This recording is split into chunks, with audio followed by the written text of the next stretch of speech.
Hello everyone and welcome to the ICFF e Lavazza Inclusivity Press Conference.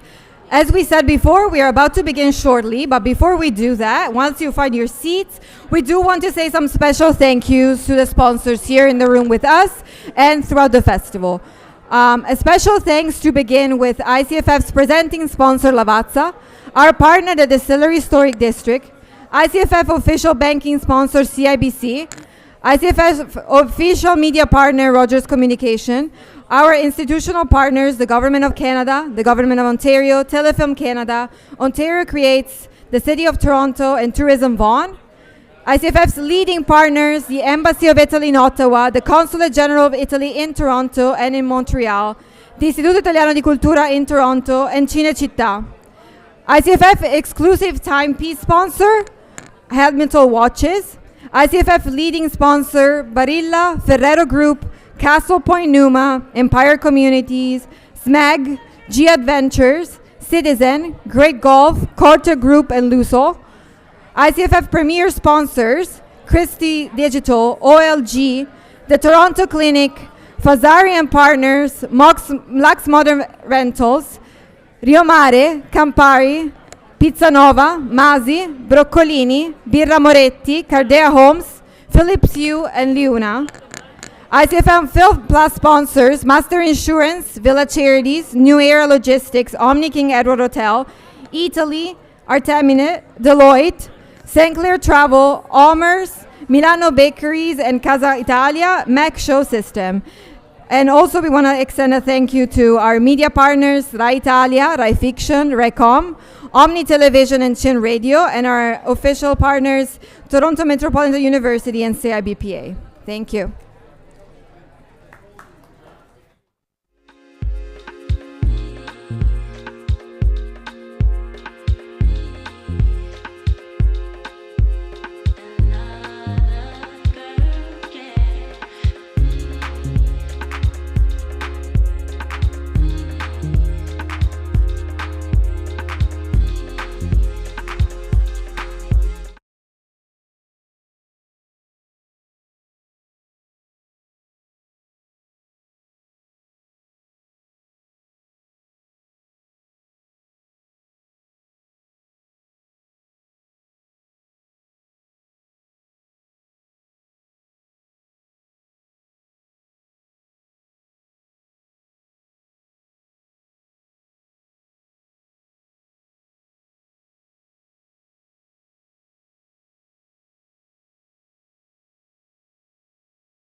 And now on to our main speakers that will be having will be joining us on the stage today. You're going to hear from Mara Cataldi, Director of Operations of ICFF, Cristiano De Florentis, Artistic Director and Co-Founder of ICFF, and Maurizio Magnifico, Managing Director and Co-Founder of ICFF. But before we do that, let's watch a brief video of the festival if you're not familiar with what we do.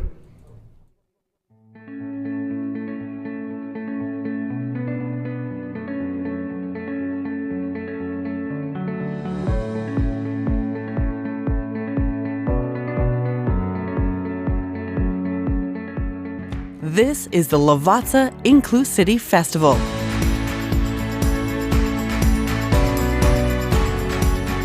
One of Canada's most celebrated arts festivals, reinventing the way we enjoy public screenings today.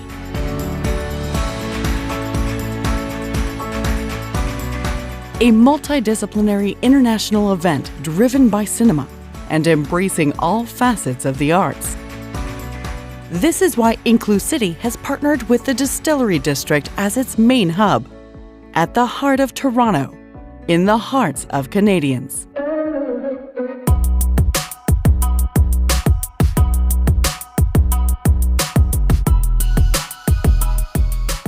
The iconic cobblestone streets are lined with history and shape the path forward.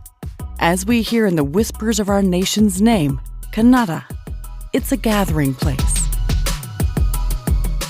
There are people in this society who are allies, who recognize diversity is what Canada is about. The beautiful fabric of us all, from so many diverse communities, but everybody has an equal chance to be part of it. So let's do it. We do development with about 12 countries around the world to bring producers together to do projects. You need places like this to connect people. A welcome cultural attraction, the kind of thing that I never thought we would have in a city like this.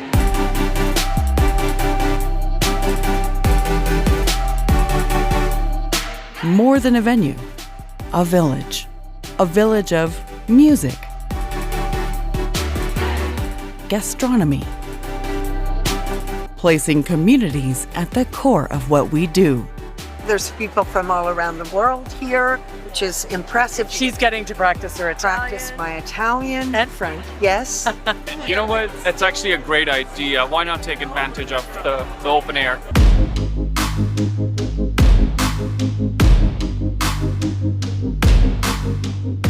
With daily free programming, the festival is open for all to enjoy.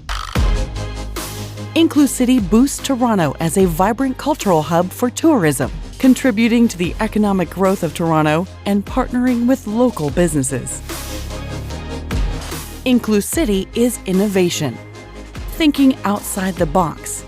It values creativity, imagination, and the ability to adjust to an ever-changing world of technology.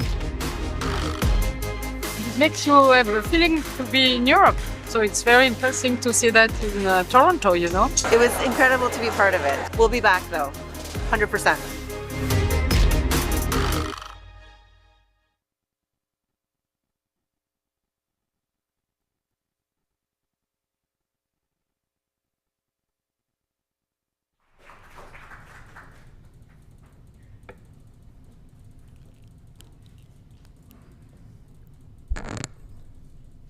Good afternoon, everyone, and welcome to the Italian Contemporary Film Festival, Lavazza Inclusity Press Conference.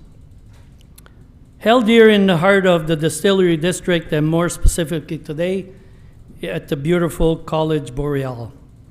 I'm Sam Ciccolini. I'm here on behalf of our ICFF Chair, Paul Golini, who unfortunately couldn't be with us today, but I'm honored to welcome you on his behalf.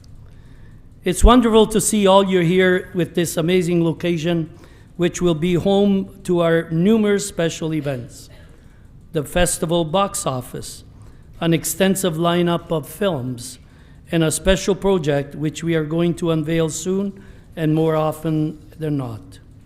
There's a unique energy that fills the room when people get gathered around with shared love of culture, cinema, and community. Today marks the beginning of what we know will be a season of creativity, collaboration, and connection. Festivals like ICFF don't just bring films to the screen, but they bring people together.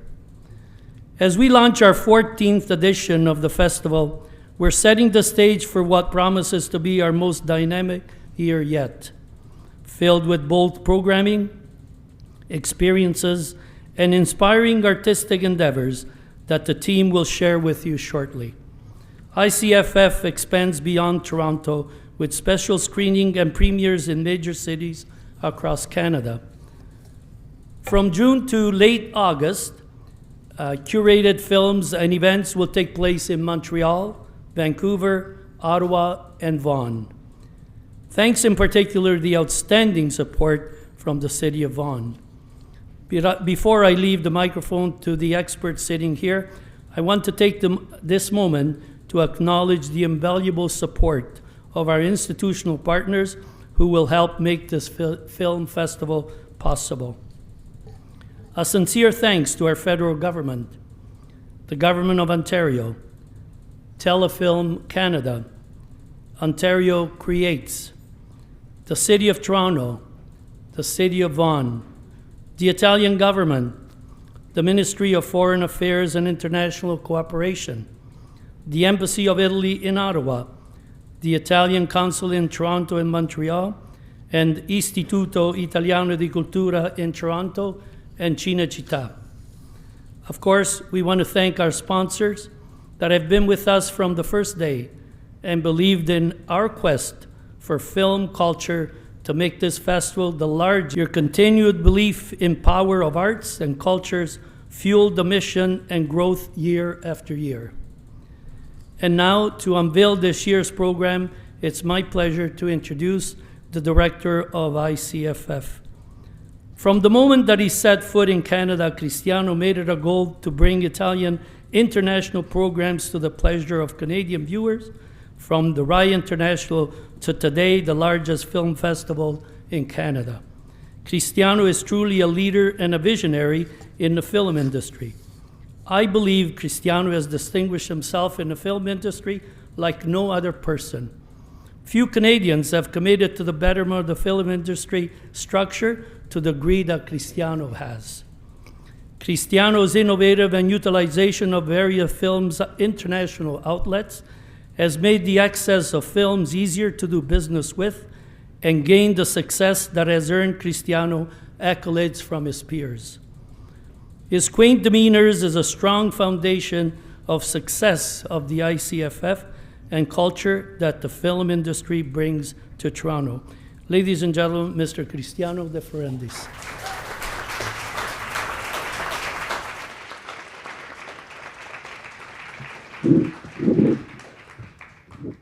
I gave you a different kind of notes today. What I can say, it's difficult now to continue. Sam is a pillar of not the Italian community, but of Canada. And of course, listening these words from him is make me so emotional. Thank you so much. So, back to us. So, we started with a video that show a little bit what is ICFF. Is one of the questions that I often get from those what is ICFF? Is ICFF, is Lavazza, is Inclusiti? Even the name is exactly intuitive. So I won't take too long, but probably I'd like to answer this question. So it's about films, yes, but also it's about shows, it's about a program. But first, I feel it's important to share what this festival means to us. Because ICFF, so my answer is the festival is what you choose to experience from it. It's a journey you decide to take with us. It's a festival, of course, for adults, but also for younger audiences. Some will watch an horror movie with Chris Alexander and at midnight for an unforgettable thrill. Others will visit an architecture exhibit, explore the Filipino culture, enjoy an Italian dinner here.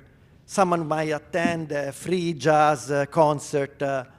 We're eating probably a gelato from Mizzica here, very informal. Someone else will spend $400 for a dinner gala.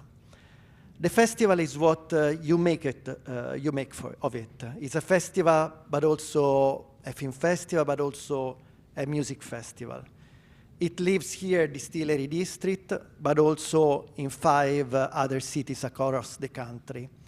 It's a multicultural festival, but also has an important Italian soul in Italian programming. It's like Chin Radio in the past, still now. So it's multicultural, but it's Italian. It's like Omni, it's like many other cultural organizations here. It brings international guests and shines a spotlight on local talent. So it's hard to fully explain, but one thing is clear for us. It's a fresh, genuine, and what I feel most is a necessary festival for this city, and I think for the society, especially for the society that we live in today. So I think that this is an explanation because many people ask us what is ICFF, what is inclusivity, what's Lavazza, and it was difficult always to, I didn't explain probably today because there are still many things after this press conference that we'll still don't know about the festival. This is all about, is what you want to experience with us. So closing this, I had to say that today, apart from the emotional moment after Sam's speech, I had to tell you that is an emotional moment in general because this was a very challenging year for, not for us, for all Canadian festivals and in general for Canada. But for the festivals, they suffered quite a lot. And today's announcement of our program is something that I'm incredibly proud of because we are announcing this, we are expanding the festival, expanding the number of shows, we are expanding the number of guests, we are expanding the number of things we do, and the audience that we are going to reach.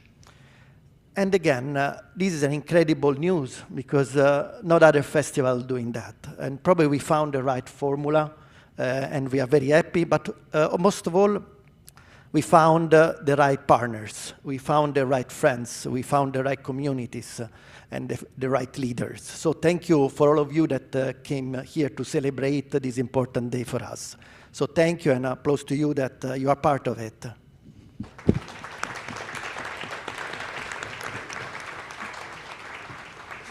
So now we start with the partners.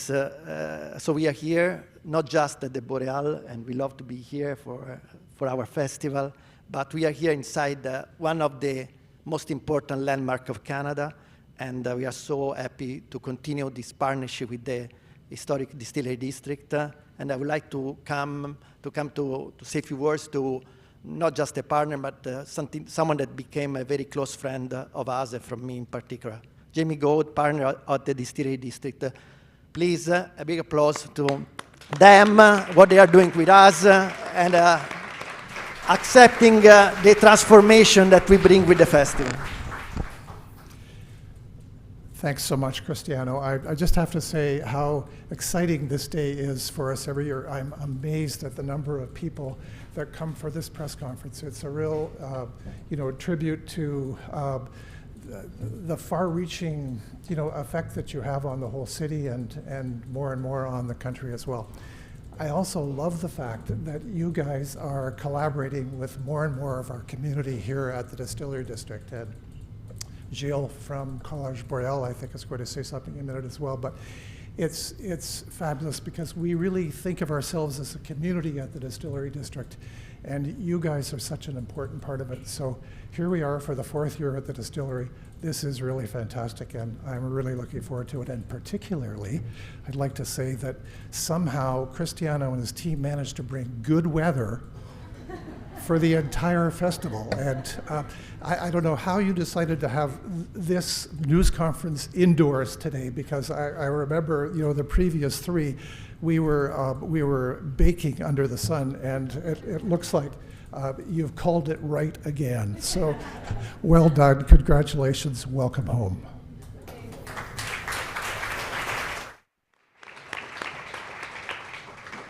So today we are grateful to be a distillery, but also to be in this particular school, Collège Boreal, known as a French institution, but is also a multicultural hub and a venue like our festival. So we are grateful to have here the director of this incredible institution, Gilles Marchandon, I think that is the director, so to come on stage and say a few words.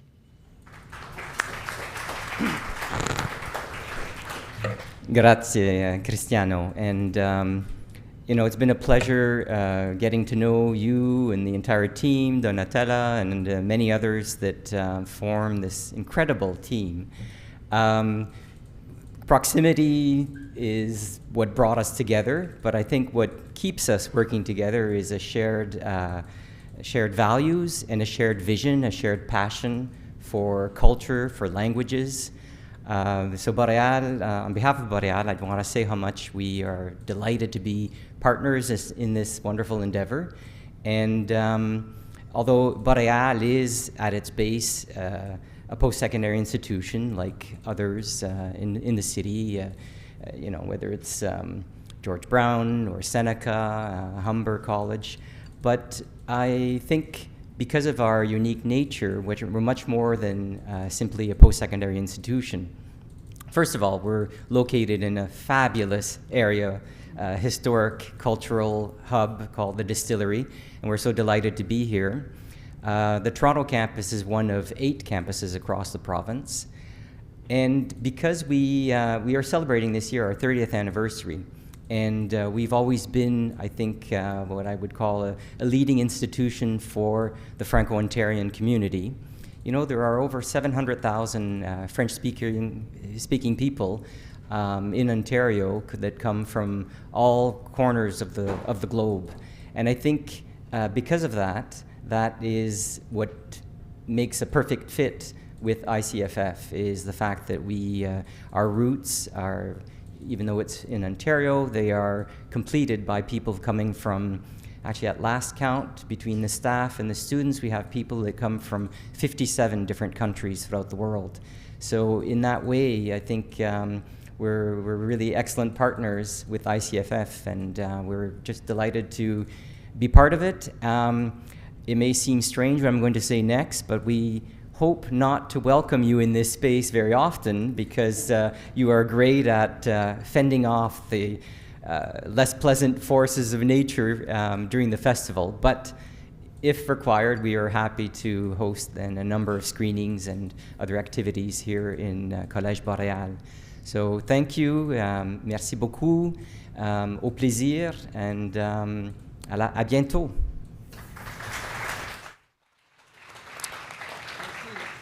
Thank you, Jill, and thank you for this incredible partnership. Now it's time to dive into what the 2025 festival has to offer. As many of you know, we are proud to continue growing and enhancing what we call the Cinema Village, and with more activity that truly make a date out of your festival night out. So our goal is to have our audience spending as much time as possible walking through the street of Distillery District, enjoying the unique store the Distillery District has to offer, while also, of course, enjoying the complimentary experience that are part of the festival ticket. So in a true European style, so we're going to offer what we call a kind of an aperitivo before the movie. So we're happy to welcome back some of activation of last year, enhancing other and bringing even new ones. So starting with Lavazza of course will be back, but bigger and better this year.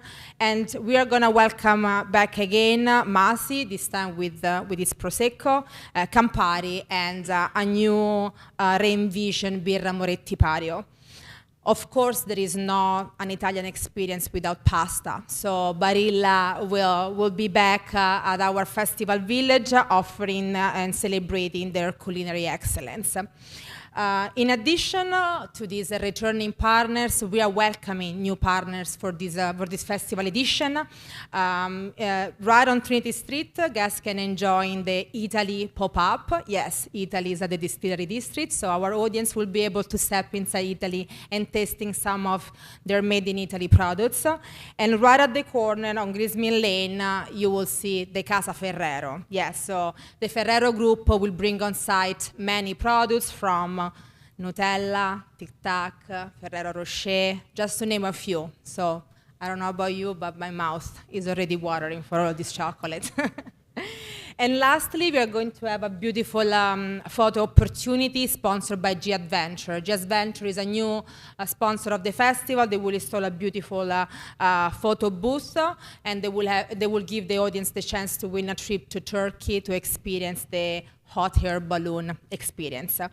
And moreover, inside the Lavazza Lounge, we are going to welcome other brands that will make the experience for our VIP and sponsor even more exclusive.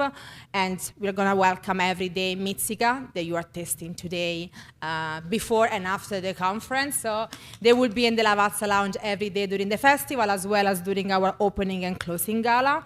And we are having Iceberg Vodka at the Lavazza Lounge for some more boost for our sponsors. As we mentioned, our festival is proud to count on the support of many. This year, the start of our sponsorship campaign happened at the same time as the announcement of the new US tariffs and a moment of economic uncertainty in our country. As we all know, in uncertain times, companies often take a step back to think carefully about how to invest their money and how to support.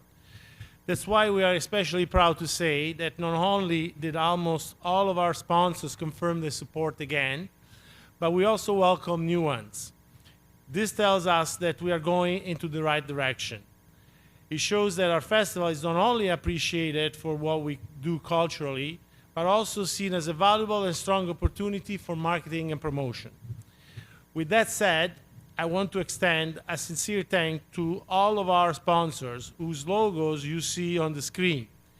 Each one will have a spotlight, visibility, and recognition during the festival, which, as you know, is full of hundreds of events and shows. Finally, I'd like to emphasize that behind each of these logos are extraordinary people with whom we have built strong relationships and are proud to collaborate. We are truly honored to have some of these joining us here today.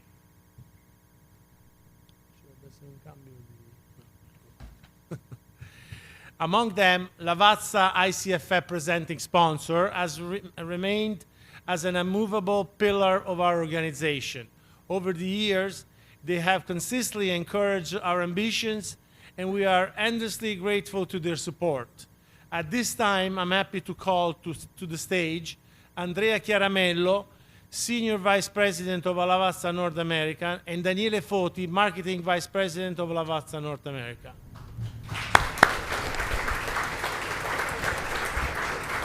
Grazie Maurizio for the introduction. Buongiorno a tutti. I had a speech prepared, but I cannot resist the temptation to go off script, just to see the level of terror rising in the eyes of our PR and marketing team. They really love when I do that.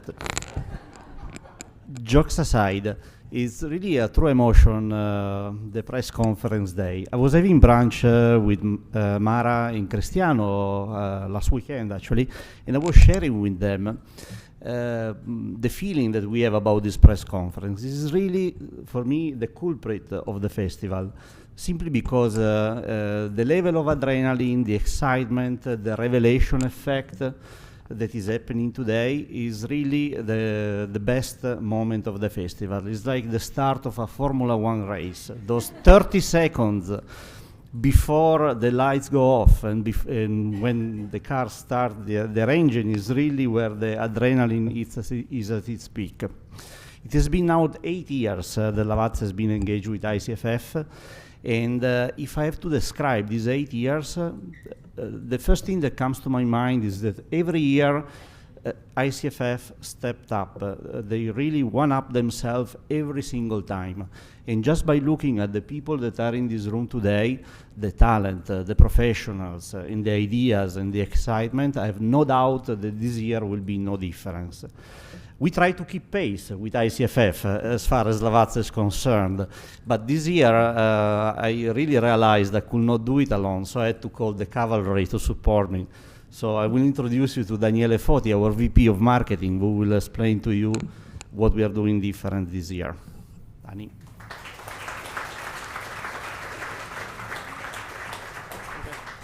Okay, so thank you, Andrea, also for the adrenaline of running out of the script. But we made it. No, I mean, thank you everybody. It's actually for me a pleasure to be here. For me, it's actually the second year here at Toronto and taking part to this great event. Let me say that last year I had the chance to get my first touch of the ICFF. I had the opportunity to really feel the great energy, the great enthusiasm, the great involvement that Cristiano, Mara's team are putting together into this. So for me, for us as Lavazza, is of course like an honor, a pleasure to be here, to be part of this. As Andrea said, it's like the 8 years for us, and we are absolutely happy about what we have been able to build together. Let me say something about this. So basically, I think that like personally successful partnership comes once you have like something in common to talk about, right? Kind of like the same spirit, the same approach. I do what has been going on, between Lavazza and ICFF came really naturally from what I've seen. There are a couple of common points that we, play together, which is for sure, our Italian heritage, not only our accents when we talk, but also, the kind of like common playground, but also, the always looking for the excellence, for the quality, to actually come to the audience, to our consumers as well on our side with something which is relevant for them, which is a high standard. And of course, last but not least, sustainability. The name of this festival is about inclusion.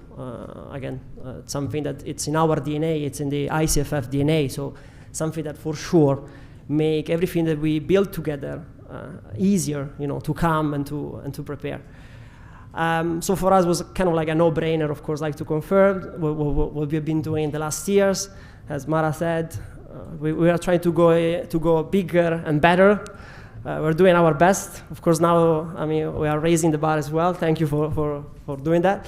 We already mentioned that we're going to be present with our lounge. Of course, guys, no need to say that everybody's invited to try, let me say, the best coffee in town. Can I say that? But of course, also a couple of new things, our recipes for the summer. But we're going to have something more. There's going to be a new concept, Piazza Lavazza, which is something to make our coffee available for everybody, our consumers who are going to be part of the ICFF. And let me also give you a bit of a spoiler. Sorry, Cristiano, if I put it here on the table, but this year for us is going to be also important because it's actually an important year for us. It's like 130 years that Lavazza has been founded. So this year we are actually going to play an active role, in the event. We're going to have a premiere for us, so we're going to be part of the festival. We're going to have actually the launch of our Lavazza documentary. We're going to tell a bit more about who we are, about our history, about our contribution to the community. So for us, of course, it's kind of like closing the circle, being part of this, and for this year also being active and giving our contribution in a concrete way. So having said that, guys, good luck, Cristiano, good luck to the team. I'm sure it's going to be cool, it's going to be great. And I wish you all from Lavazza, of course, like a great ICFF. Thank you. Thank you, Daniele. And thank you for flying to Toronto for this press conference.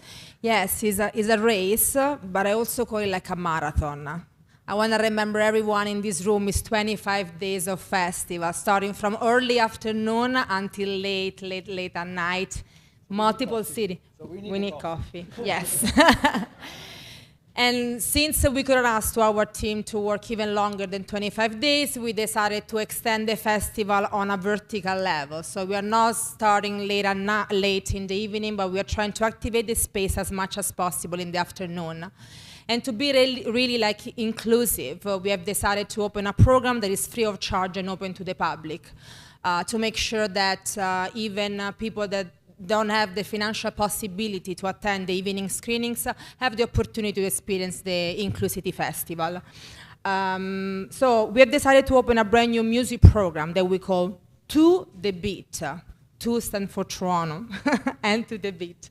This concert will be open to the public and free of charge and taking place daily and featuring music that reflects the real, the multicultural mosaic of Toronto. Of course, we couldn't make it possible without a strong support behind our shoulder. Offering a program that is complementary means that we need someone that really believes in the project and that was open, happy to step up and say, I want to offer this free of charge concert to the public. So I would like to give a special thanks to OLG, our major partners for the To The Beat program and the driving force behind this initiative. OLG is a champion in supporting the arts and culture across the province, following their commitment to enrich the lives of Ontarians historians, and foster strong, vibrant community. I'm now happy to welcome on stage Dave Pridmore, OLG Chief Gaming Officer, Digital and Land-Based Gaming, to say a few words. Thank you for being here, Dave.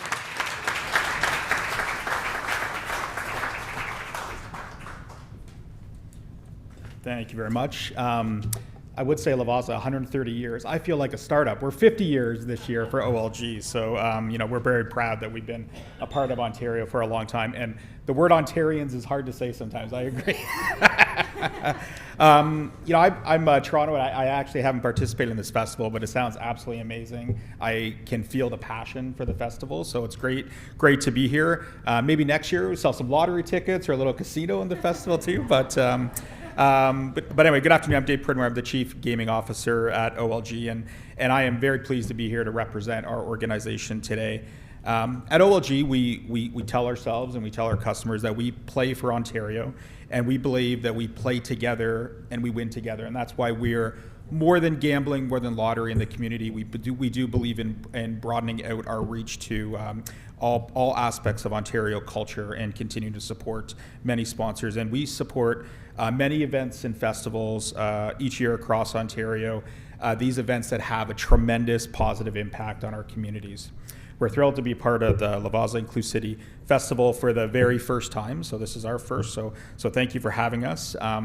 The festival draws thousands of people each year to enjoy a diverse lineup of Canadian international films, as well as many great cultural events, from live music to panels to exciting culinary experiences.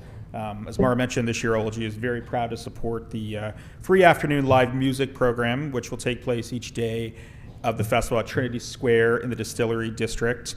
And I'm always in awe of the Distillery District. I love coming here when I get the chance to. The event will celebrate multiculturalism and Canadian talent, and will be a great opportunity to bring people together to enjoy some amazing music and have a really great time.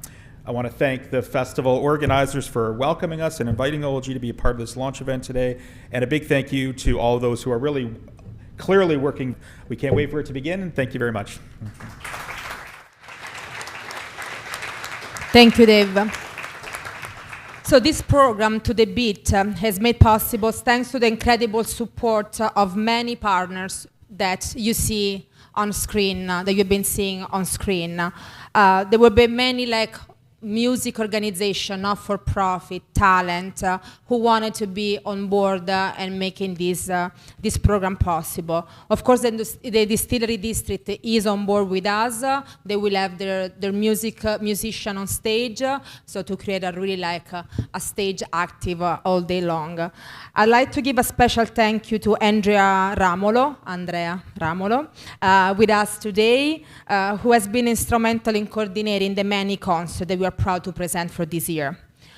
I'd like to give a special mention to one long-standing partners, AWA, African Women Acting, that will activate the stage not only with the music program, but also supporting the festival for the Nigerian screenings. Please help me welcome on stage Linda Joyce Norse and Florence Chuck to say a few words.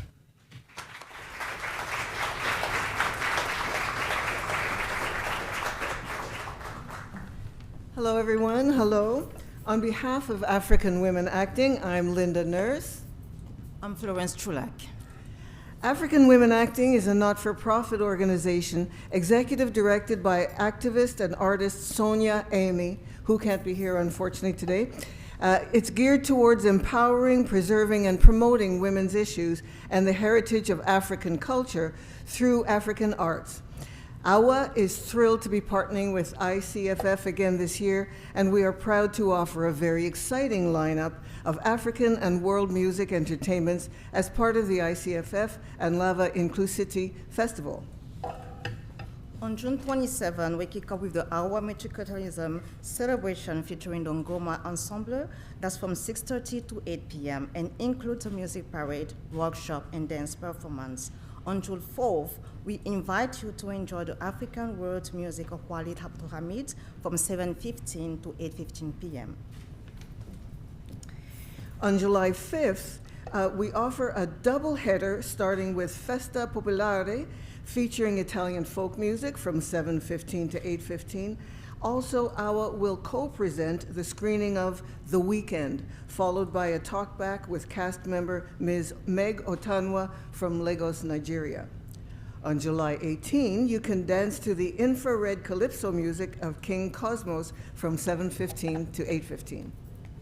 Again, on behalf of African Women Acting AWA, we are delighted to join all of the partners of the ICFF and Lavazza Inclusive Festival. Thank you. Thank you.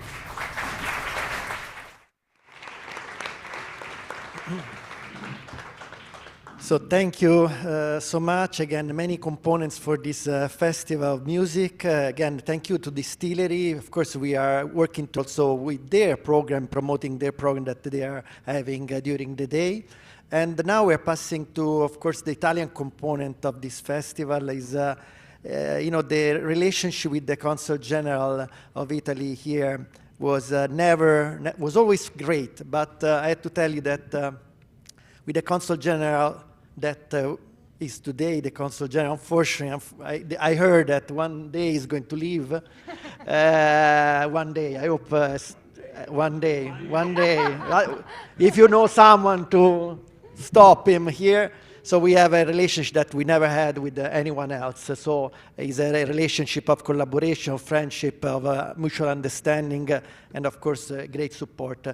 Luca Zelioli is here with us. Thank you so much to support us.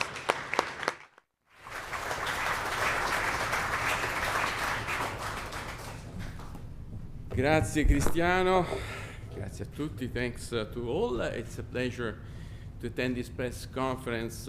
First of all, to confirm that the Consulate General will be again a partner and financial supporter of the incredible ICFF. And in this respect, as the I stands still for Italian, I like also to underline that the festival will be inaugurated at the end of June, which is not by chance. It has been on purpose to become also the closing event of the Italian Heritage Month, and in a sense to prolong a bit the activities of the June month also in July. So it's a very, astute trick. Having said so, today I want to focus about a special initiative which I think will be enriching the festival, this year festival edition. Before entering into details, I would like to have a video played, please.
Yes. Thank you.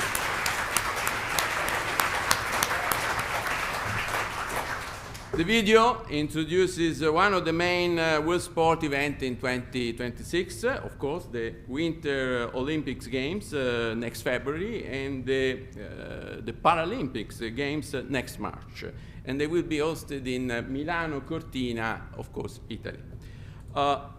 You have noticed during the video that the competition sites will be itinerant.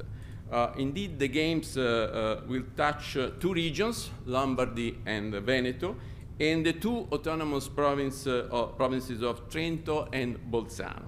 So there will be 11 different locations which will be involved, and we can say that Milano Cortina Games 2026 will be the most widespread games in the history of the Olympic. our vision as Italy about these games.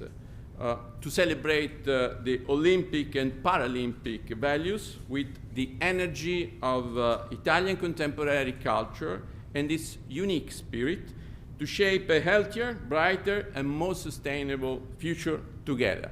And we hope everyone will be united around the values of peace, inclusion, friendship, respect, and non-discrimination.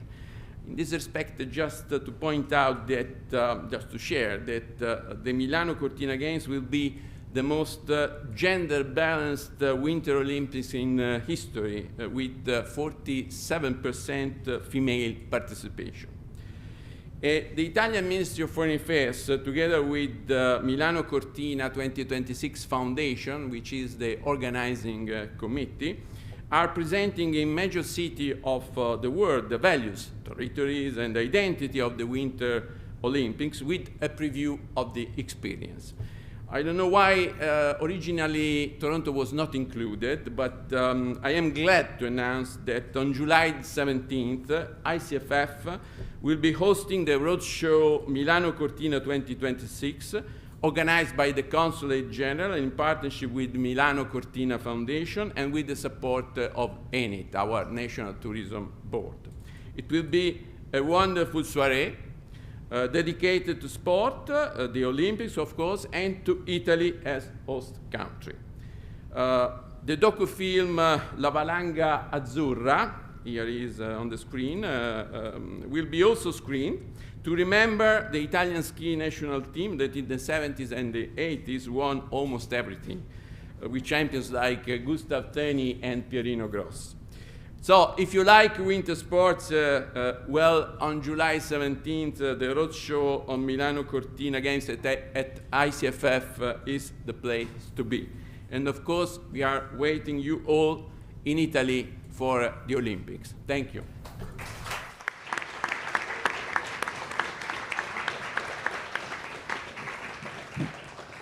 Grazie Console Generale. Il prossimo anno, next year, is going to be, of course, the year of Milano Cortina. It's going to be the year of the World Cup. I'm not sure if all the room is going to cheer for Canada at the World Cup, but the Olympic Games for the hockey, I feel that all this room is going to cheer and support the Canadian team. So again, great initiative. Again, ICFF is also sport. Now it's time to announce the two official opening night. As usual, we have as a tradition 2 nights that will open the festival. June 27, the movie is Napoli, New York, from the Oscar-winning director Gabriele Salvatores. It's going to be an amazing party at the Illuminarium. Here at Distillery is an immersive venue that uses cutting-edge visual, audio, and projection technology in the distillery. So we will embed new technologies.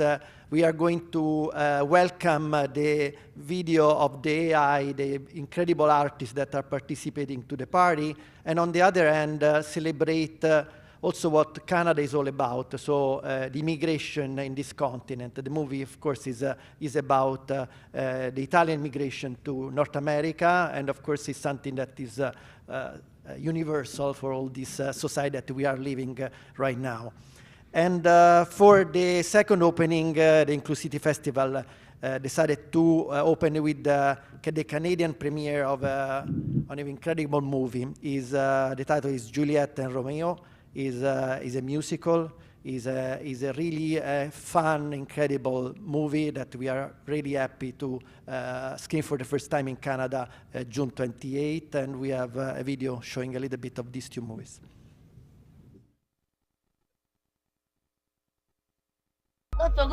So are you? You were fighting with the Montagues. And you? Juliet, daughter of Capulet. They say the world is spinning round, but you come along and time slows down. I should properly introduce myself. I'm Romeo. Sapete che è illegale? Oh no. Anche morire di fame è illegale.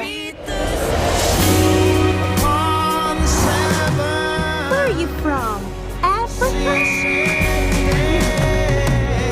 Bisogna è già pensare al futuro. Vivere da soli non è facile. Excuse me, you understand? Ma lo stanza. A New York, che non lo sa. We are to be married. It's been decided. Not by me. Do you trust me? Jump! La storia è bellissima.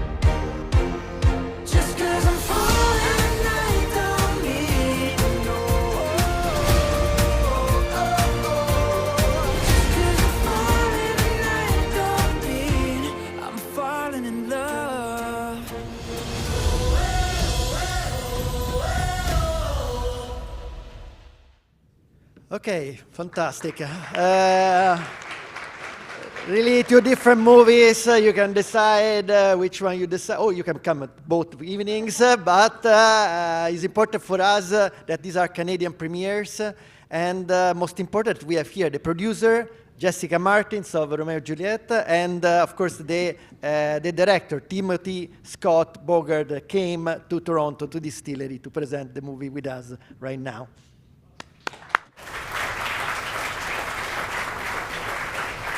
Grazie mille.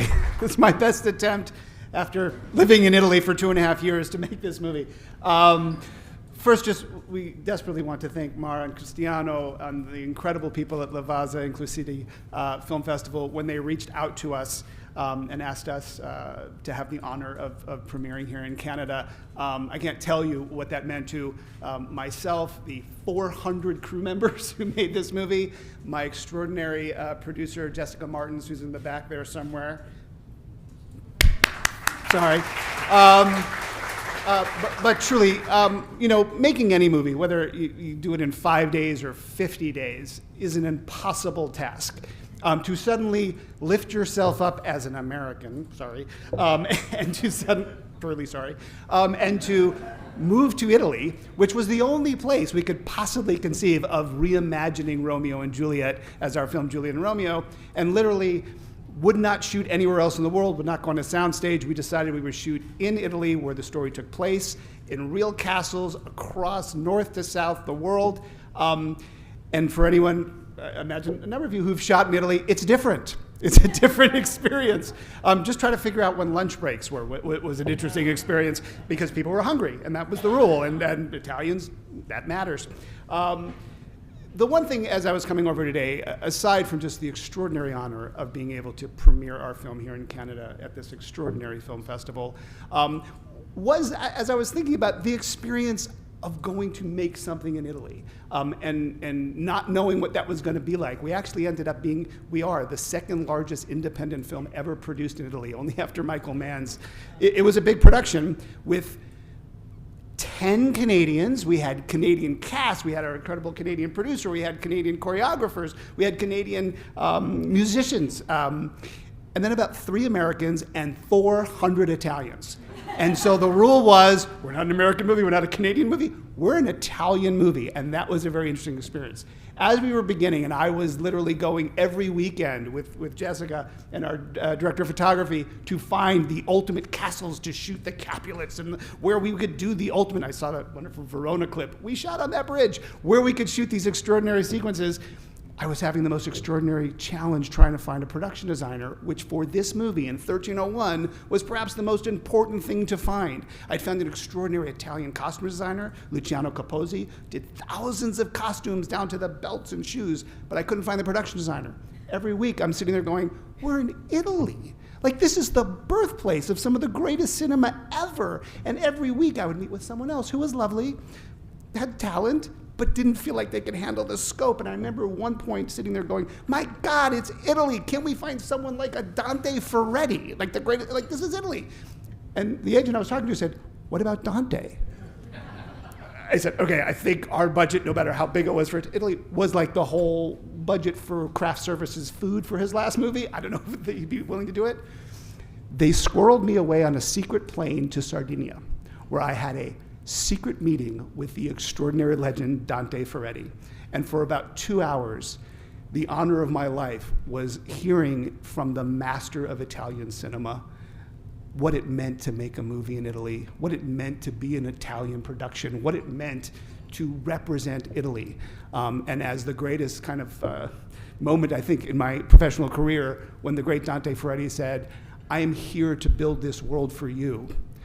That was the beginning of my Italian experience. To have it end here, to premiere at this extraordinary Italian-Canadian Film Festival, I can't think of a better thing in life. So thank you so much for this extraordinary opportunity. Thank you all.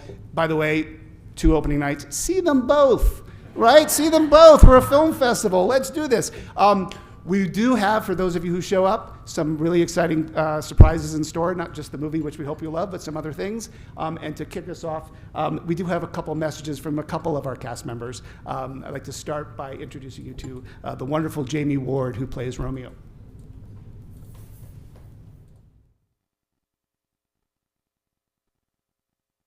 Hi everyone, I'm Jamie Ward and I play Romeo in the new musical Juliet and Romeo. I'm beyond thrilled that Juliet and Romeo is having its Canadian premiere at the Lavazza Inclusivity Film Festival in Toronto. This film has been such a beautiful adventure, from shooting across breathtaking landscapes in Italy to working alongside a truly inspiring cast and crew. I'm so proud to be a part of this timeless story, and I know you're in for something really, really special. I'm also super excited to meet you all and experiencing our film together alongside some of the other cast and crew. Ciao and grazie, and a huge congratulations to the ICFF for creating such a vibrant, inclusive and exciting new space for films from all across the world. I'm very honoured to be a part of it, so thank you. Hello everybody, I'm Jason Isaacs and I am sending this message to say how thrilled I am that Juliet and Romeo is getting its Canadian premiere at the Lavazza Inclusivity Toronto Film Festival. But I'm bummed. I'm bummed that I'm not there. Toronto is my favourite city in the world. My wife is from there. Me and my kids are there all the time, and I wish I was there with you to watch this fabulous film, which I love making. I know what's going to happen to you is you're going to leave, like me, singing those songs forever. They are real earworms. So I'll catch you next time I'm there. We'll walk down the street and we'll recognise each other's tunes. But till then, have a fabulous festival, a fabulous press conference. Ciao and grazie. So yes, the wonderful Jamie Ward will be here along with some other fun surprises. Mr. Isaacs will be piping himself in from around the world as he does his White Lotus for the rest of his life press conference. Again, thank you all. Please come see this movie and all of them. It really matters that people see movies again. Thank you. So they told me that this movie and event is going to be full of surprises. They asked me to start the lessons of sing and song, and so I'll try my best to compete with the musicians. So again, a lot of surprises for this major event that we are creating for June 28th. Now we are back to the program. 2 incredible directors are coming to Toronto for the festival, the Manetti brothers, and this is thanks also to with the support of Cinecittà. For the first time, Cinecittà, the studios, the most important studios in Italy, but one of the most important studios in the world, decided to partner with us and create a tribute to these 2 directors, the Manetti brothers. They will bring to Toronto the latest movie, US Palmese, Diabolic, Who Are You, and Love and Bullets. So we are going to have a few movies of these what we could consider nowadays the most important directors of different kind of genre movie. For the Diabolic, I just spoke to him yesterday. Giacomo Giannotti is going to join us in the presentation. So Giacomo is another great actor, but also a symbolic actor for us because he's an Italian-Canadian. He's a person that succeeded in Hollywood and now succeeded in Italy, and now he's back to Canada with an incredible series. So he's going to present the new movie of Diabolic. Also, it's important for us to bring the directors here because, as we mentioned with the movie Juliet and Romeo, the festival is also creating a sort of a hub for the industries.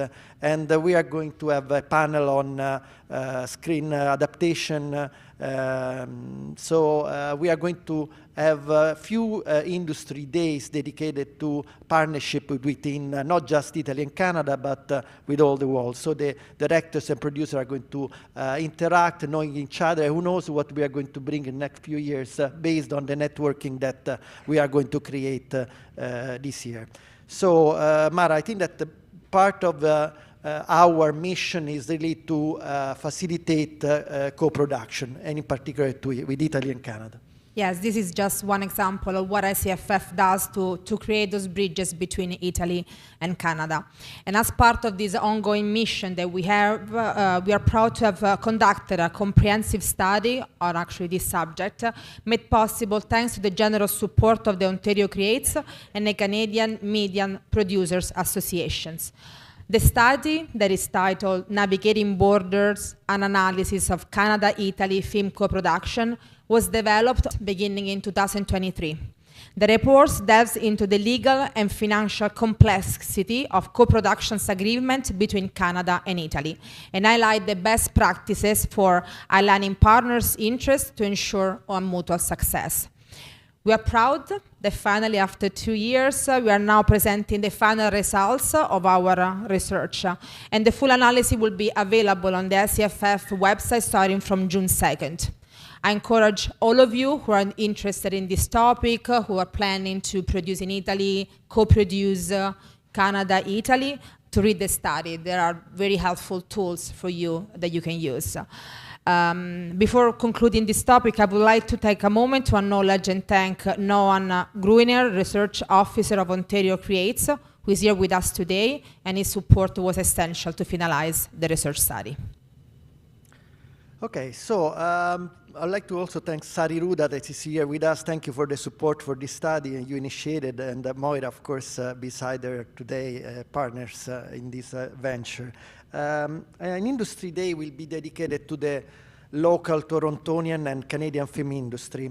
And to speak about this, I'd like to invite on stage a person that, of course, is a great businessman, is a renowned film producer, alongside, of course, Moira Romano, and one of the most important supporters of the local film industry, particularly Pinewood Studios, Toronto Studios. And of course, he's a friend of the festival since the beginning. We have here with us Alfredo Romano.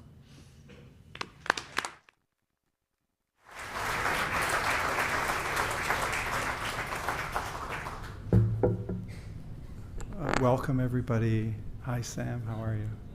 You're not as good looking as the president, but almost. He's a little taller, that's all. So, Mara, Cristiano, Maurizio, thank you so much for asking me to come up to speak to something that's very close to my heart.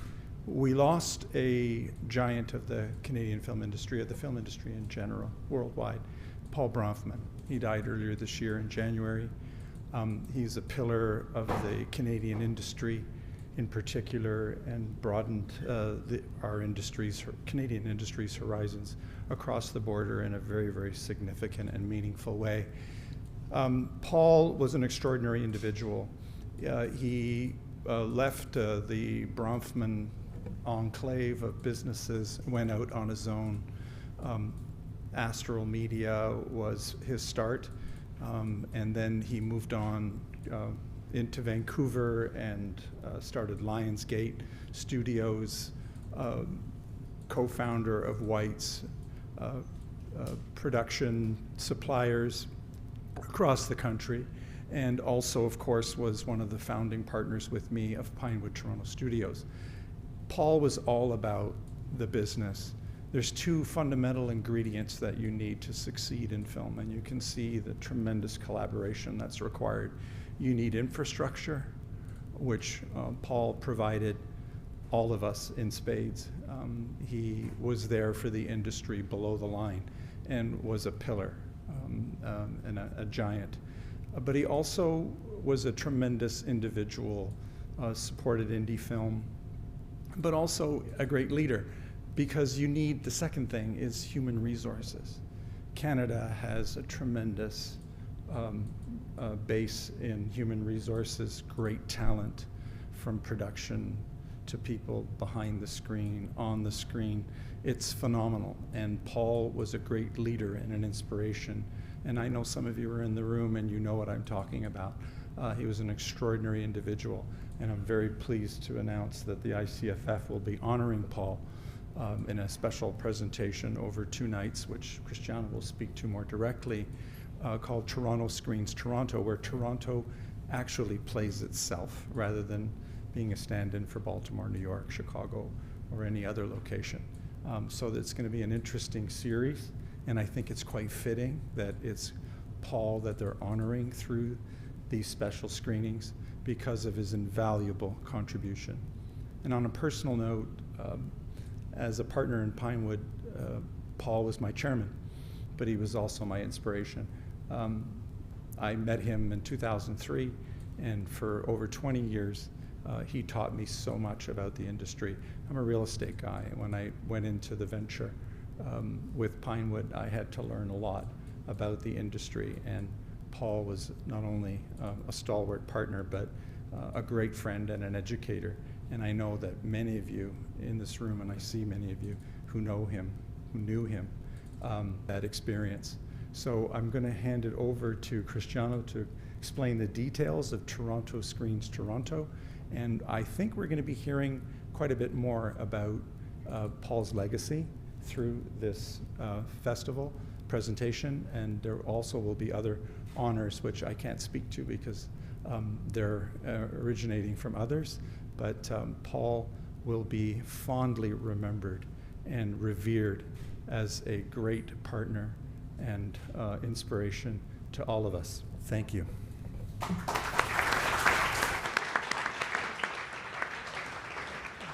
Thank you, Alfredo. Let's watch a clip of the Toronto Screens Toronto program. And thank you, Alfredo, to initiate this program.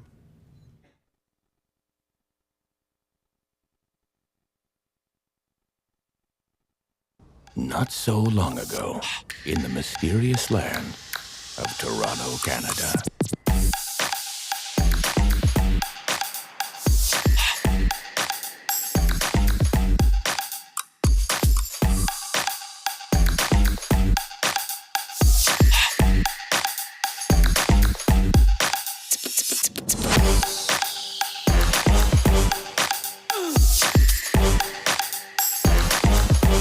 Come on, come on.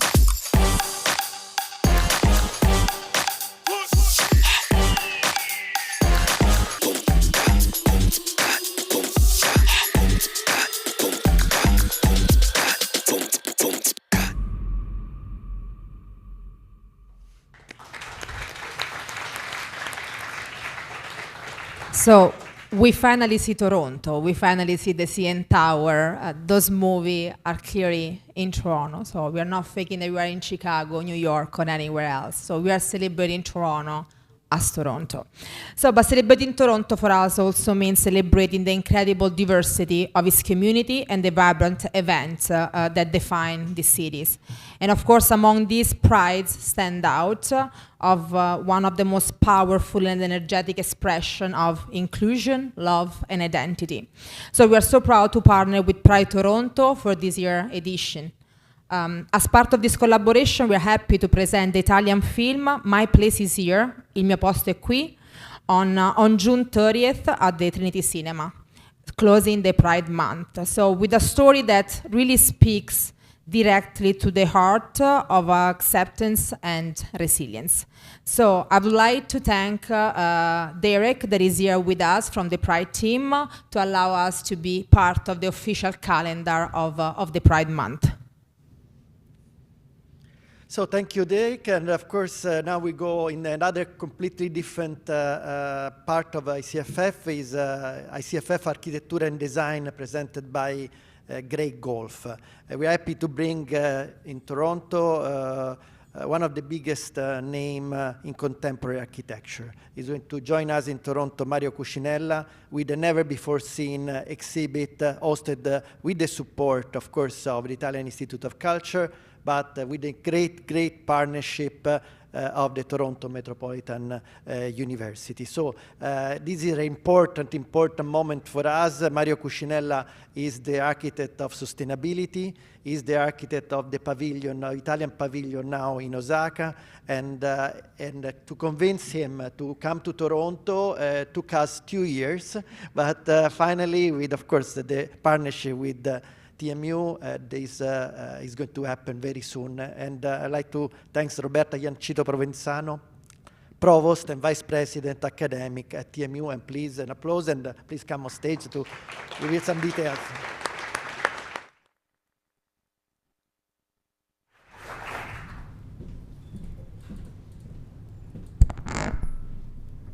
Thank you so much. Good afternoon, everyone. Oh my goodness, what a room. This is beautiful. As Cristiano mentioned, my name is Roberta Iannacito. I'm the Provost and Vice President Academic at Toronto Metropolitan University. And on behalf of our university, I'm very honored to be here and very proud to support the 2025 edition of the ICFF Arquitectura and Design program.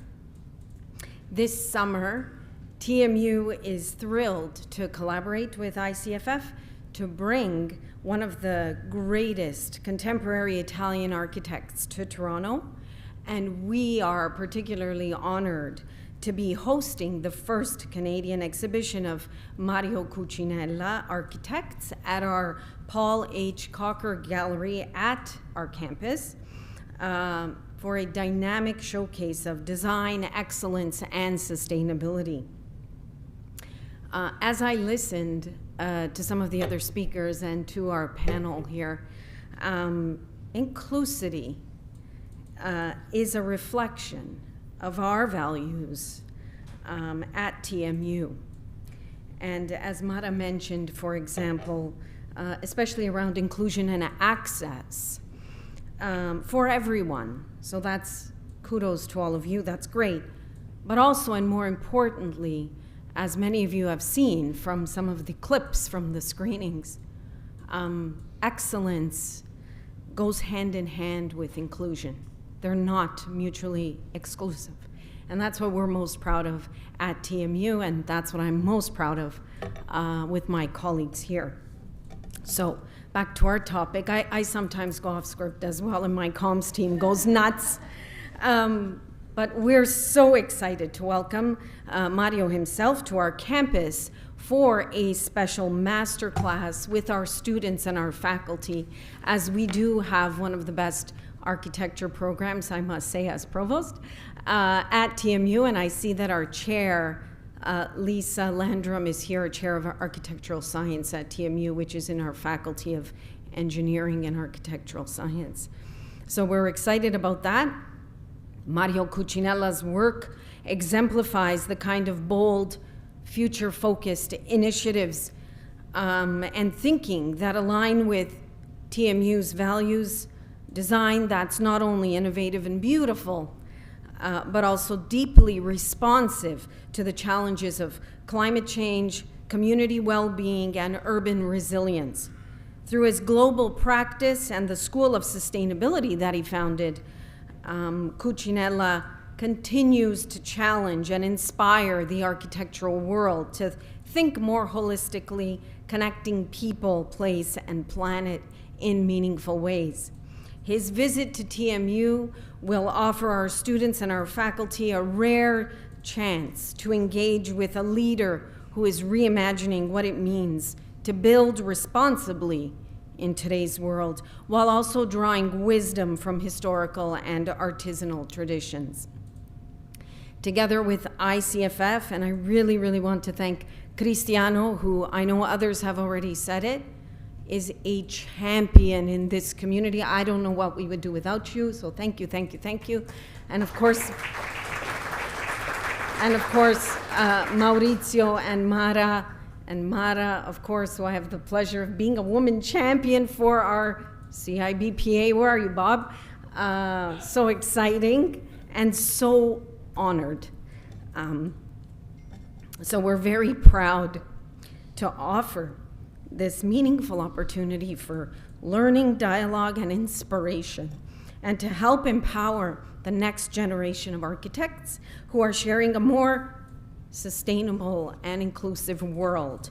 So thank you, and before I get emotional, I'm gonna sit, because this is emotional for me, not only as provost, but as a proud Italian Canadian. My parents came here this year at 60 years, and I still have them. They're 92 and 94, and they're so proud of everything we do. So we hope many of you will be able to visit our exhibit this summer on our campus, and of course participate in this wonderful festival that has really put us on the map. Thank you. Thank you.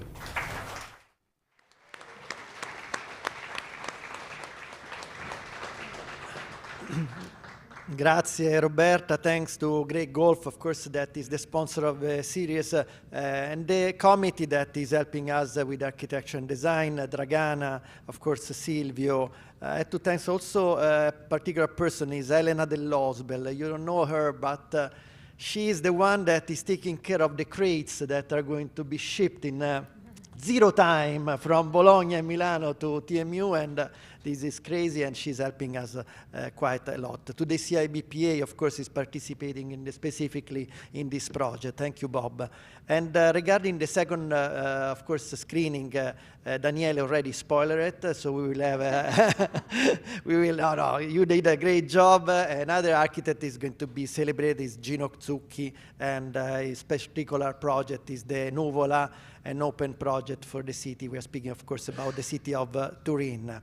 And now, regarding the design, I have to tell you that we are happy also to have aligned the best companies for design. We have SMEG, we have Artemide. They are going to all be featured in this particular section regarding design. And speaking about what's the excellency, of course, of Italy, we have to say that opera was always in something that Italy really know how to do it. And a few years ago, 2 years ago, we did an experiment of how we can integrate opera in a cinema environment. Second of all, how we can integrate opera in an open-air theater.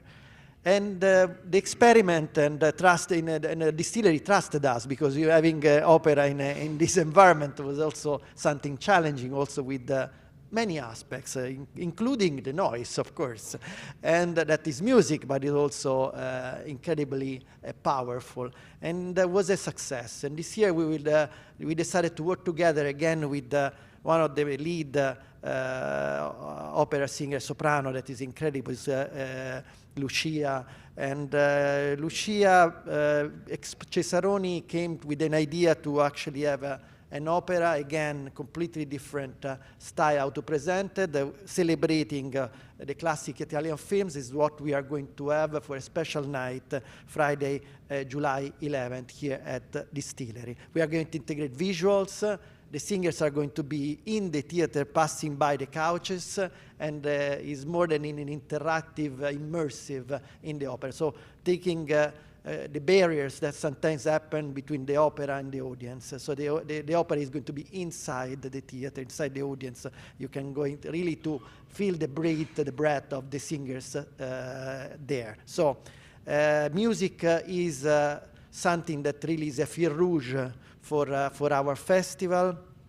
We know that because Juliette of Romeo, of course, at the beginning of our festival. There are going to be many movies that are going to feature music. We are going to have a French comedy called an UK-Irish drama, The Ballad of Wallis Island, the inspiring German tribute, Hans Zimmer and Friends.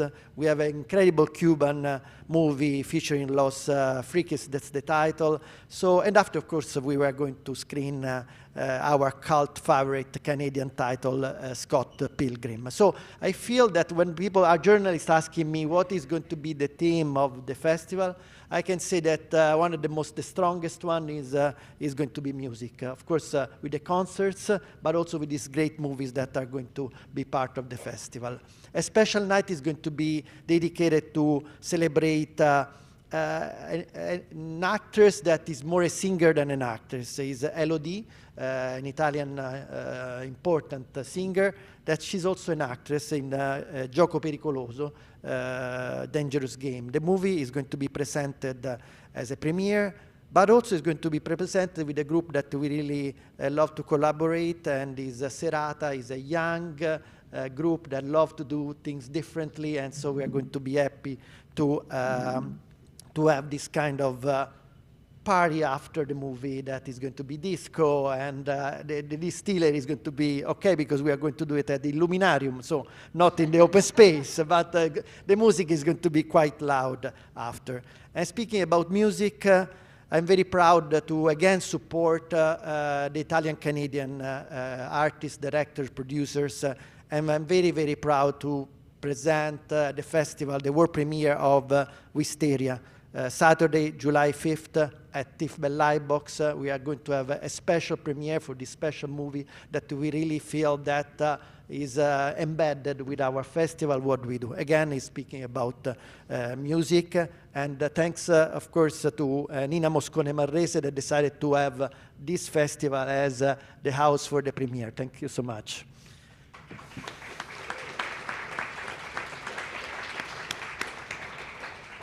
And now we are speaking about the horror program that is back again, and back again is the coordinator, Chris Alexander. Welcome on stage, Chris.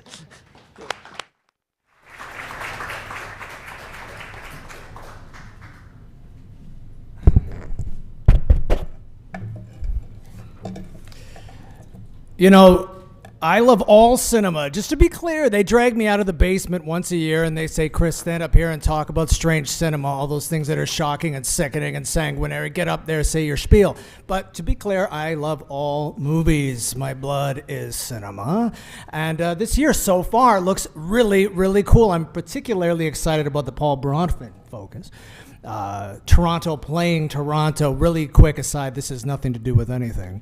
But I started my career, quote unquote, in this world as a publicist at Warner Brothers Films. And I'll never forget sitting there in the office getting the advance trailer for a Jennifer Lopez movie that was shot in Toronto, produced by my friend Don Carmody, called Angel Eyes.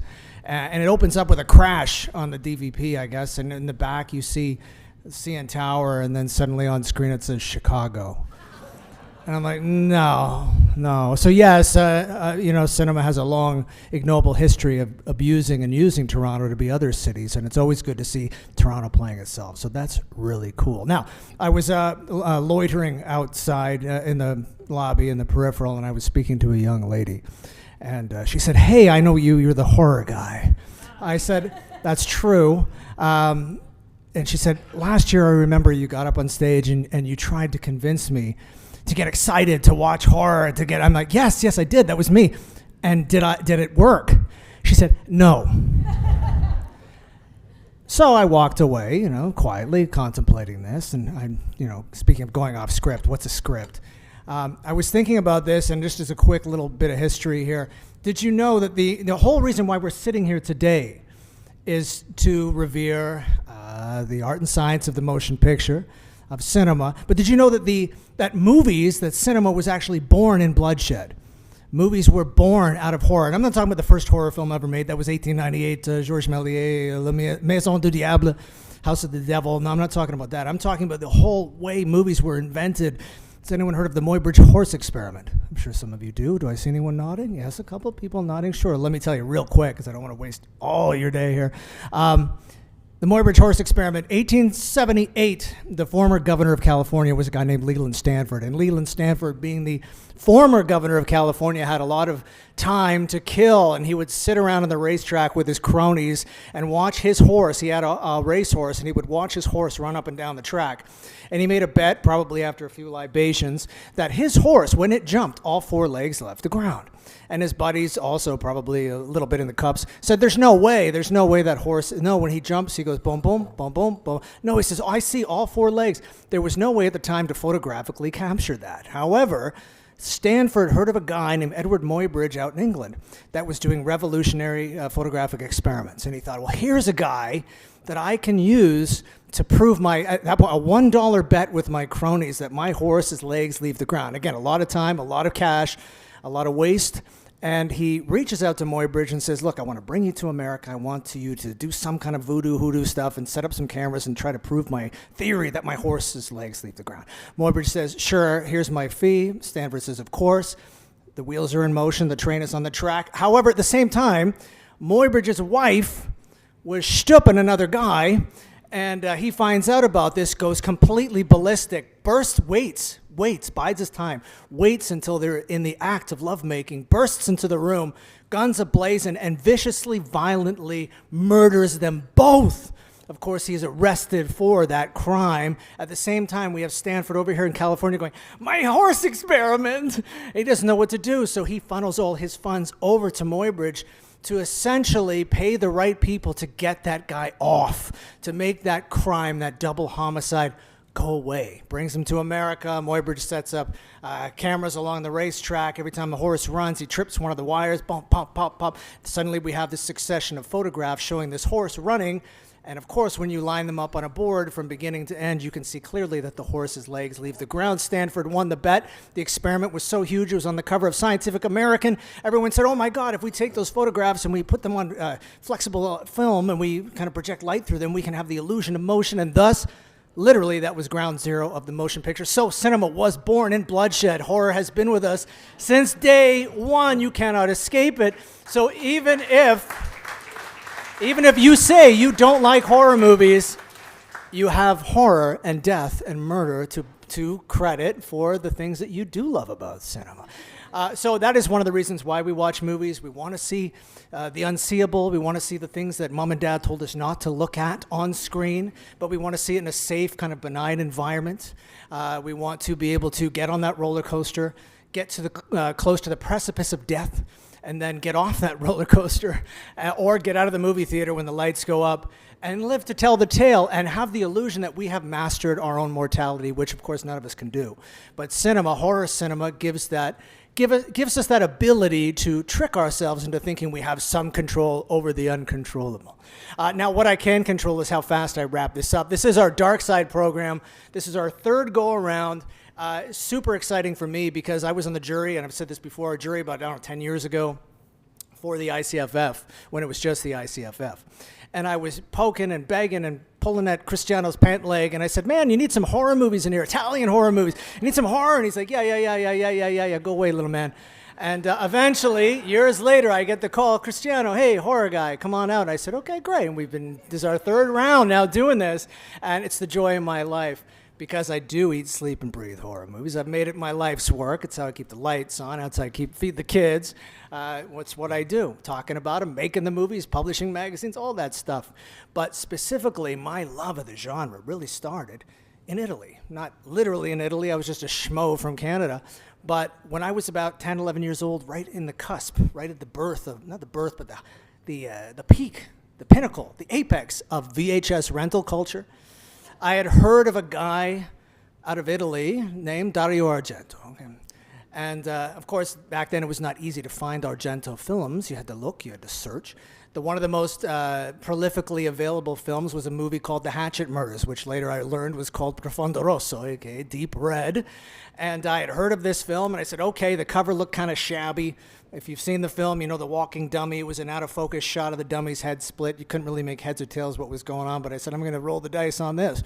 And I did, and you're talking to a kid who was used to Friday the 13th and demented men and ski masks hacking up young virgins that were predominantly in American horror films. As soon as I popped that cassette into the machine, and if you've seen that film, it opens up with that gloriously fetishized murder where a man drops dead and a knife falls to the ground while a children's lullaby plays, and then it oozes into this throbbing rock bass line. I'm like, what's going on?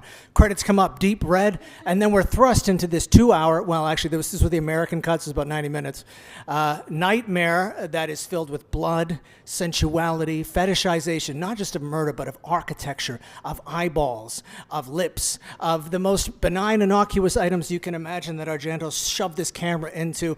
And really what Deep Red was, it's not just an awakening for me of the operatic power of European horror cinema, of Italian cinema specifically, but also was kind of the first rock video. You know, without Dario Argento's Deep Red, 1975, we wouldn't, I think he paved the way, whether consciously, unconsciously, whether they want to admit it or not, for MTV. The idea of making music rock music as much of a character in a genre film was not really done up to that point. And the reason I'm talking about Deep Red is not just to tell you all about my sordid life history, but to start the party right now and let you know that this year, round 3 of The Dark Side, it's right there, here I am, blah-bitty, blah-bitty, blah. I'm standing beside the poster of Dario Argento's 1975 masterpiece, Profondo Rosa. I begged and I pleaded, the gods listened, and we are now able to screen Profondo Rosa here for you after dark, when the sun goes down and the lights, red lights come up, Rosso lights come up. We'll all be sitting together in those glorious couches and hearing that goblin bass line pounding through our headphones, and we can see Dario Argento's masterpiece, his giallo masterpiece, Profondo Rosso, on that big, beautiful screen. This is not just, a celebration of the film. It's a celebration of the film at its 50th anniversary. This is the 50th anniversary of the movie. It's a celebration of Argento's achievements, not just in horror cinema, but in cinema, full stop. And it's just one hell of a great time. So even if you haven't seen the film, I guarantee you, you're going to love it. First time, second time, third time, 300th time, does not matter. You're going to have a great time at the Dark Side watching Profondo Rosso. Also on the program, we have Borderline. Now, when we think of other great moments in horror cinema, when I think of some of the great boogeymen on screen, of course, I think of that door split open with that face. Here's Johnny, right? Jack Nicholson in Stanley Kubrick's 1980 film, The Shining. Jack's performance as Jack Torrance in that movie is a scenery-chewing masterclass and going completely, not just chewing the scenery, completely obliterating it, going way over the top. He owns that film.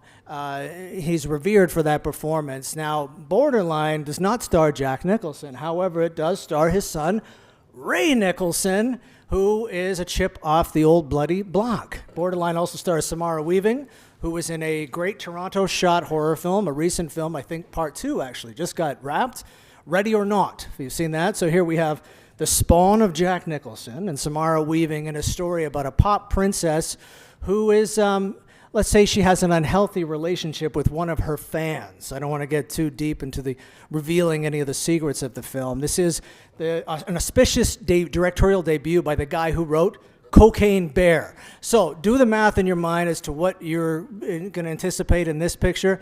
It is probably the most crowd-pleasing movie of our selection so far. The Dark Side is still a work in progress. We still have more to go. And then third, the aforementioned The Weeknd, hailing from Nigeria. Nigerian horror. Probably many of you are like, I've never seen a Nigerian horror movie. Well, this is one hell of a great place to start. We all think of our family as the safe place, unless you've had a really bizarre, twisted family, in which case maybe not. In the case of The Weeknd, we have the ultimate underscored italic twisted family. So I don't want, again, give too much about the movie away, except to tell you that this burns slow. It's a character piece, and then it slowly ratchets up the tension and becomes this deeply macabre, unsettling glimpse into one of the most dysfunctional family units I've ever seen on screen. We do have more works in progress. We're just talking today about one movie that I'm hoping, fingers, toes, everything I got to have crossed, that we get it. So keep checking back, because there's more horror to come. But that's a good start, right? Yeah, Dark Side times 3, round 3. I'll see you at the show.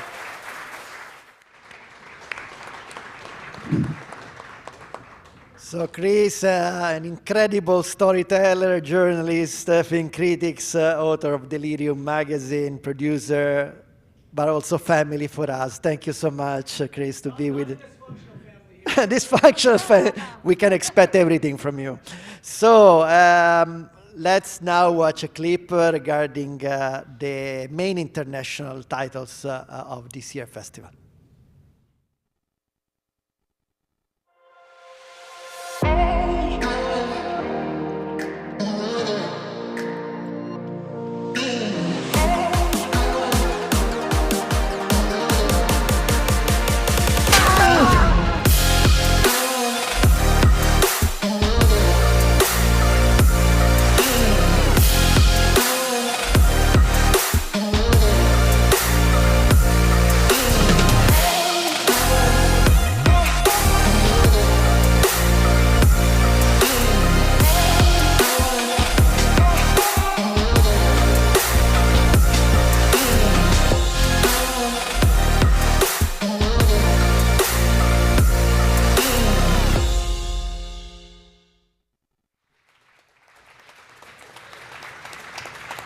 So we are finally arrived at the last day of the festival, but just to let you know, like this conference has been lasting for probably an hour and a half, but we have to only talk about probably 25% of the program, 15% of the program. So, but we are finally like announcing the last couple of days of the festival. This year, for the first time, we are proud to include in our multicultural lineup a special spotlight on the Philippines. With our closing celebration of the Distillery District dedicated to the Filipino community, with the support of the PCMFF, the Philippine Canadian Music Film Festival. They will be presenting several sets of concerts throughout the festival, but with like a big closing on July 20th, with a series of concerts throughout the day and the closing movie of from Philippines. So, but to tell you a little bit more about this event, I would like to welcome on stage Anna, the CEO and founder of the Philippine Canadian Music and Film Festival, just to say a few words. Thank you, Anna.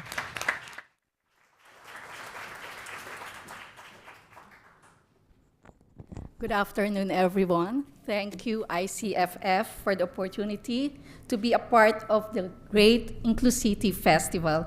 For the first time, but surely not the last, and I hope it will be forever. We are excited to have the Filipino Night where you can join us celebrate through our music, food, and film. It is time for everyone to know that Filipinos are the best singers in the world. That is true. And through our love of music, we are known for our love of our God, family, community, and of course, we are known for our resilience, which is exactly why we have chosen the internationally awarded film Song of the Fireflies. The film of Song of the Fireflies is a true story in the 1980s about how a group of small-town children's choir were able to win the national competition, and to this day, the Lobok Children's Choir continues to grow to wow the world and bring pride and honor to the Philippines. It is because of two women who believed and despite all the odds, made it happen.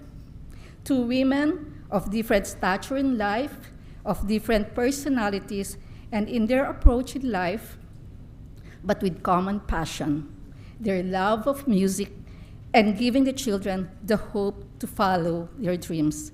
So the film will be shown on July 20th, and with that said, we are so excited to invite everyone to celebrate the night and experience the Filipino magic through our music and film for the first time, but surely not the last, and I hope it will be forever. Thank you.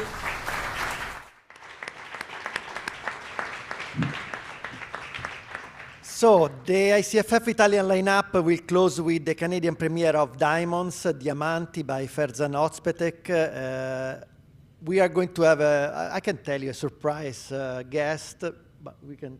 Okay, Mara Venier is going to come. Probably people that are Italian, they know her. So yes, Mara is coming to town, and probably is going to be a guest of the Italian Institute of Culture for probably an interview there.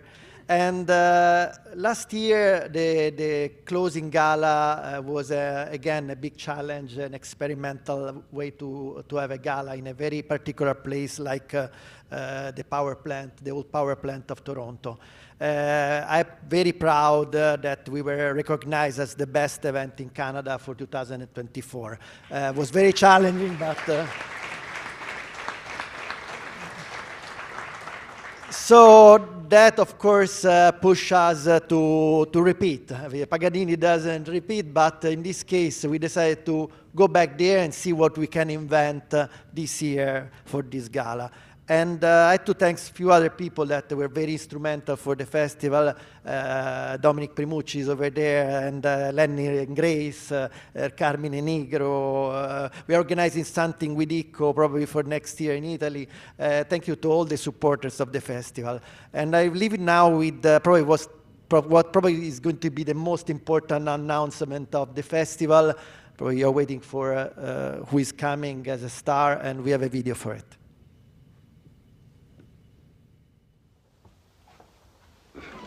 I watch you. Oh, you're so selfish and this isn't fair. Why does everybody else get to do everything they want to do around here except me? Just because I get a trip. Darling, don't say I never gave you anything. There's spaces of sorrow like I can touch. You did a terrible thing, terrible thing. I want the last thing you say in this world to be faithful. Everything I do is for us, for this family. Now you're telling me how to run my business? This isn't about your business, this is our life. I'm learning about music, and I'm going to start reading books, developing some style, learning languages, because I really want to travel. Store? Oh, the goddamn store? Well, we needed the money. I mean, do you have a job?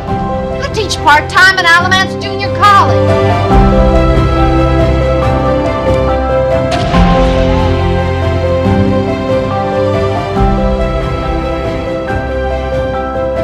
May all of us find in our hearts and in our homes and in our world a way to non-violently end violence.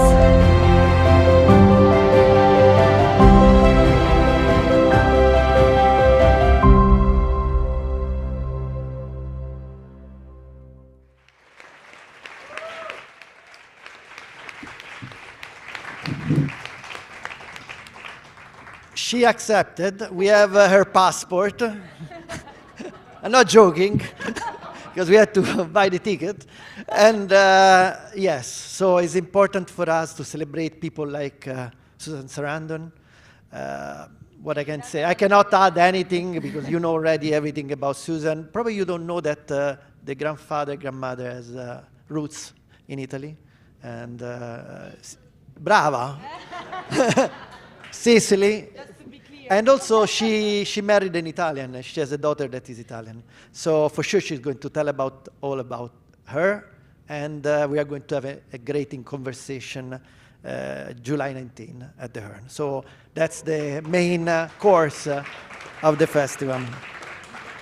At this point, I had to thank, of course, Maurizio, Mara, the board, and most of all, our staff, the technical department, Donatella, Natalie, Antonio, and everybody that really put together this festival, because now that we are in the announcement of everything, are now together, and we are start to executing this program that, as you can see, is a major one, probably the most important program that we ever accomplished, at least to announce. So thank you for everybody to being here and to wait for the refreshment that is here for all of you. And Mitzi, I was sure is going to treat you well.